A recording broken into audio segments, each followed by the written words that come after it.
sacrificing, but blessed to have this moment. And the moment is, my mom, when she was in India, she was a lawyer and one of the first female judges. And because of the times, she was never able to sit on the bench.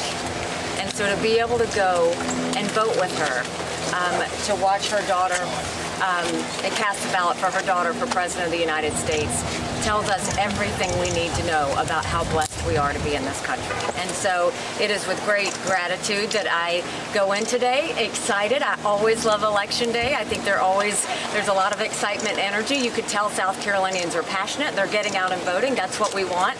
We have said for a long time, in a general election, you're given a choice. In a primary, you make your choice. And so we're hoping everybody goes out and makes their choice today. All they need is a picture ID to go vote, and so we hope that their voices will be heard today. Governor Haley, I have two questions. Well, one for you and then hopefully one for your kids. For the kids, what did it feel like to vote for your mom for president? And the second one for you, a little bit more political. Who would you have run the RNC if Ronna McDaniel steps down today?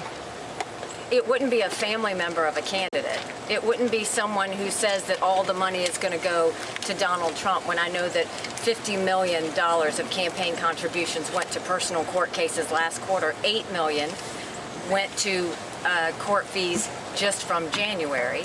You look at that, that's $100 million that will get drained from the RNC that should be supporting Republicans up and down the ticket. So I think having a family member run it or a campaign manager being a part of it should not qualify it. And I would hope that the people in the RNC know that they have a responsibility to put in people in the RNC who are going to look out in the best interest of all of the Republican Party, not just one person. Ambassador Haley, where does your campaign go from here, both strategically and in terms of travel across the country? To Michigan. We're headed to Michigan tomorrow morning. We'll be campaigning there, and then we're headed to the Super Tuesday states. So we look forward to seeing everybody. Governor Haley, Trump was speaking to a black conservative group last night. He made a slew of comments. He said he could not see the black people in the crowd because the lights were on. He said that because he has been indicted, that he is winning over black voters. He even said that black voters are embracing his mugshot more than any other group. Are those comments acceptable? It's disgusting, but that's what happens when he goes off the teleprompter. That's the chaos that comes with Donald Trump.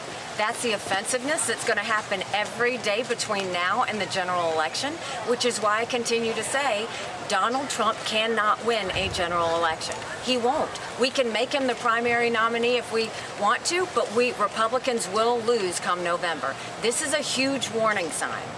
We have to stop with the chaos. We have to stop with the drama. We have to stop with the bad sound bites that keep happening over and over again. And listen to the American people. If 70% of Americans say they don't want Trump or Biden, that they think they're the two most disliked politicians in America, if 60% of Americans are saying that they think Donald Trump is too old and Joe Biden's too old to be president, I hope the people of South Carolina and I hope the people in the Super Tuesday states listen to that. There is a choice. We can leave the drama and the chaos. We can leave the incompetence. And we can go to something that is normal. And that's what people want, especially the younger generation. They just want to know what normal feels like. Governor Haley, earlier this week you said you would be campaigning every day until the last person votes. Could you clarify those comments? Did you mean that you'd be taking this all the way to the convention in Milwaukee? What I meant was South Carolina. We're going to be voting. We're going to be campaigning all day today, and then we're going to keep going all the way through Super Tuesday. That's as far as I've thought in terms of going forward. We've placed ad buys. We've gone and put out the public schedule of where we're going to be, and so we're going to keep on going. And what is your strategy to win those Super Tuesday states? It's going and giving people an option. Look, my whole goal for running is because you have a majority of Americans who are saying they don't want Donald Trump and they don't want Joe Biden. So as long as you have a majority of Americans saying, please give us a choice, I'm going to continue to fight. I am not going anywhere. I'm going to make sure that we give Americans a choice.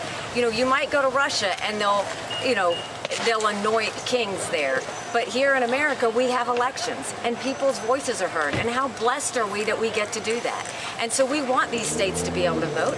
Between now and 10 days from now, another 21 states and territories will be voting. And I think that's a great thing. They want their voices heard, and we're going to make sure they have their voices. Is after Super Tuesday going to be another evaluation point for you then to see what every last vote means at that point after Super Tuesday? That's as far as we've thought so far. So we'll keep taking it one state at a time. That's our goal, is just one state at a time. I know everybody else wants to look ahead. That's not how I've done any of this. In the past year, we've taken it one state, 1 month at a time, and focused on that. That's what's gotten us to this moment, is discipline, hard work, being smarter than everybody else, and making sure that we do whatever it takes, as scrappy as we need to be, to get to the finish line. Ambassador Haley, after New Hampshire, you said that you certainly have to do better in South Carolina than you did in New Hampshire. So do you think that you're going to meet that goal today? And if you don't, why should voters trust you and expect that you have a path forward? We'll find out. We're going to find out today. Y'all will be deciding that as much as you want. What I'll tell you is I think my goal has always been to be competitive in South Carolina. And, for voters to trust me, I think you can look at the, thousands of voters that are going to come out for me today. You can look at the people that are going to show up at our rallies in Michigan, Super Tuesday. People want to see us continue this fight. We owe it to them to continue this fight.